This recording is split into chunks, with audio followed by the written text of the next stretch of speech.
সবাই হালকা সাইড চাপুন। বিএন মিউজিক আসছে। বিএন মিউজিক প্রেজেন্ট লক্ষ্মীকান্তপুর সে। Edit by Pralay.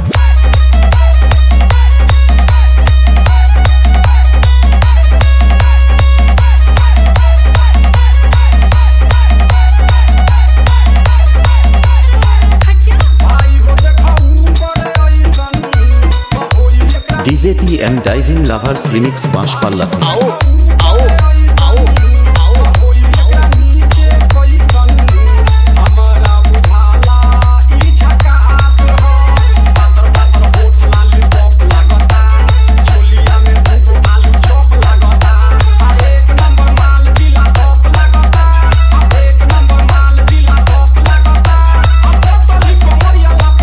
Edit by प्रलय।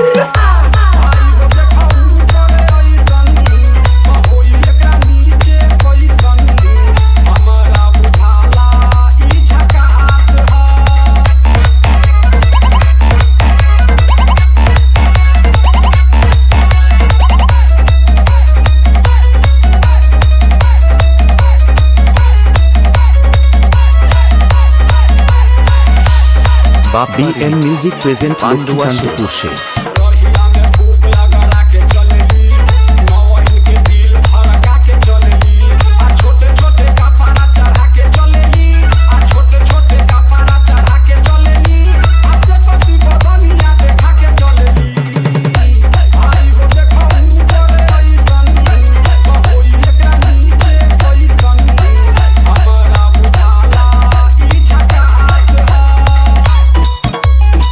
বিএন মিউজিক যখন আসছে তখন রাস্তা তো ছাড়তেই হবে গুরু। Edit by Pralay.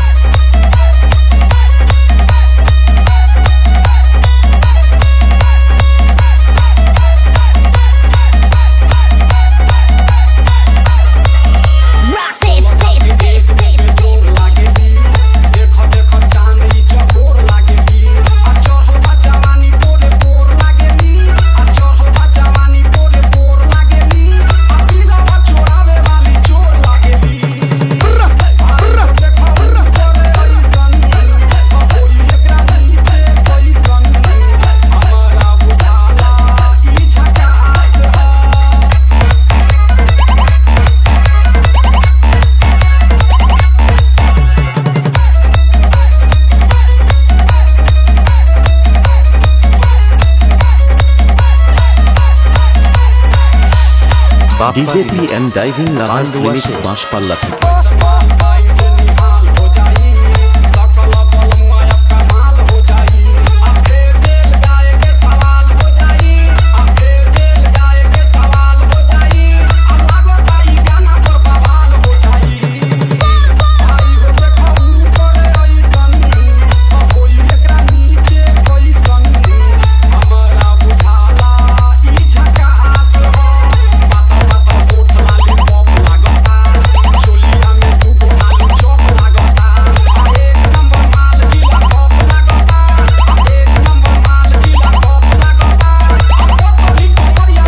Edit by Pralay Banspalla से।